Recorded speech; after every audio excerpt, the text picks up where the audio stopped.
जाजपुर जिला indoor stadium ठारे जिला स्तरीय युव उत्सव पालित। जाजपुर जिला प्रशासन एवं क्रीड़ा और युव सेवा विभाग मिलित आनुकूल्य जिला स्तरीय युव उत्सव अनुष्ठित हो जाइछि। विजु पट्टनायक इंडोर स्टाडियम सरकारी बालिका उच्च विद्यालय दुईटी स्थान में विभिन्न प्रतियोगिता अनुष्ठित हो जाइछि।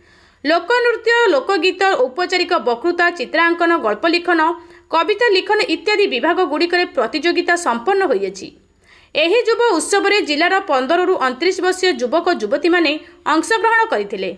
दिबा 11टा घटिका समय रे अतिरिक्त जिलापाल श्री युधिष्ठिर नायक, जिला क्रीड़ा अधिकारी श्री फकीर मोहन टुडू, जिला सूचना और लोक संपर्क अधिकारी श्री कामिनी रंजन पट्टनायक उपस्थिति रे एही युव उत्सव उद्घाटित होइथिला। अतिरिक्त जिलापाल श्री युधिष्ठिर नायक मुख्य अतिथि भाव जोगदेई कहिथिले जे युव शक्ति हेले देशर भविष्यत। युव उत्सव माध्यम युवक युवती मानकर प्रतिभार विकसित हो पारिबो। जिला, राज्य और जातीय स्तरीय युव उत्सव रे कृतित्व हासिल करी जाजपुर जिला को गौरवान्वित करने को प्रतियोगिता मानक उत्साहित करथिले। वरिष्ठ अधिकारी माने युव उत्सवर लक्ष्य और उद्देश्य एवं भारतर युव शक्ति उपरे आलोकपात करथिले। कार्यक्रम शेष में उद्यापनी समारोह एवं कृति प्रतियोगी मानक पुरस्कार सहित प्रमाणपत्र प्रदान करा जायथिला। एही उद्यापनी समारोह रे जिलापाल श्री अंबर कुमार कर मुख्य अतिथि भाव जोगदेई आजिर युवपीढ़ी को कार्य स्थिरता और श्रृंखला रखी कार्य करने को परामर्श देते। आजिर युवशक्ति दक्षता और निरंतर प्रयास एवं दृढ़ लक्ष्य रखी कार्य कले कौनसी कार्य तांको पई असंभव हेबो नाही बोली निजर वक्तव्य कहिथिले। शेष में कृति प्रतियोगी मानक पुरस्कार करने सह समस्त उपस्थित प्रतियोगी मानक संबोधित करी राष्ट्र गठन मुख्य भूमिका ग्रहण करने को आह्वान देते। एही जिला स्तरीय प्रतियोगिता रे विजेता होइथिबा 14 गोटी एकक प्रतियोगी और 4 गोटी सांस्कृतिक दल जिलूर मनोनीत होई राज्य स्तरीय प्रतियोगिता रे अंशग्रहण करिवे। जिला क्रीड़ा अधिकारी श्री फकीर मोहन टुडू उत्सव परिचालना करने सहित शेष में धन्यवाद अर्पण करथिले।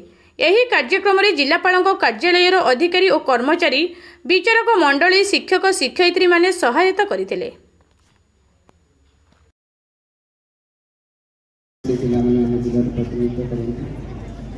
अनुरोध करी आम बालिका हाईस्कूल पिला समस्त सम्मानित करेंगे।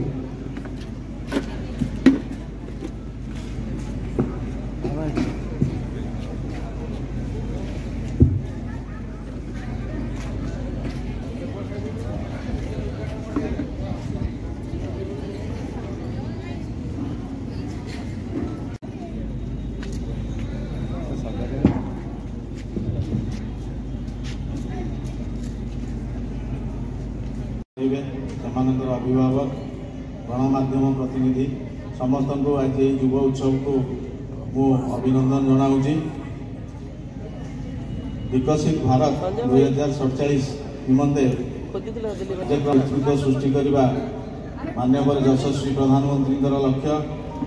तेणु यही कार्यक्रम आमर विभिन्न प्रतियोगिता मान रही। प्रथम अच्छी लोकनृत्य, तापर लोक संगीत, पेंटिंग बा चित्रांकन प्रतियोगिता, डिबेट कंपटीशन। फकीर Mohan Tudu, district sports officer Jajpur. आज जिला स्तरीय युव उत्सव एवं एथिरे हमर विभिन्न स्कूल, कॉलेज एवं विभिन्न कला विकास केंद्र जो माने सांस्कृतिक कार्यक्रम सहित जाजपुर जिलार जो मैंने जड़ित अच्छे समस्ते आज यही प्रतियोगिता समस्ते भाग नहीं आमर अतिरिक्त जिलापाल किछ समय पूर्व इनाग्रेसन कर जजेस मैंने विभिन्न कॉलेज रो जो मैंने इवैल्यूएट करेंगे विभिन्न पिला जो जजेस से आम पाखे उपस्थित हो सारी। आगामी दिन में जो मैंने प्रथम स्थान अधिकार करेंगे जो 7टा विभाग आम अनुष्ठित होची folk dance, folk song, poetry एवं स्टोरी राइटिंग, डिक्लामेशन एवं पेंटिंग रे जो मैंने प्रथम स्थान अधिकार कर जो मैंने दलगत भाव में से 10,000 टंकार आर्थिक पुरस्कार दिया 10,000, 7,000 और 5,000 और जो मैंने इंडिविजुअल अच्छा जो मैंने कि डिबेट अच्छी पेंटिंग से 3,000, 2,000 और 1,000 टंकार आर्थिक पुरस्कार आम क्लोजिंग सेरेमनी प्रदान करूँ। जो मैंने प्रथम स्थान अधिकार करेंगे से भुवनेश्वर जो राज्य स्तरीय अनुष्ठित हम राज्य स्तरीय युव उत्सव जो से भाग ने। मुझे कृति प्रभाकर फ्रॉम गर्ल्स स्कूल आम आसु सॉन्ग कंपटीशन रे आमर पार्टनर मो पार्टनर सब आछन ये जने अछि सेपरे मोर टीचर्स 3 जन अच्छा ଆଉ ଅଛନ୍ତି 5 ଜଣ ଭଳିଆ ସମସ୍ତେ ମିଶିକି ଗାଇବୁ ଗୀତ ଆଉ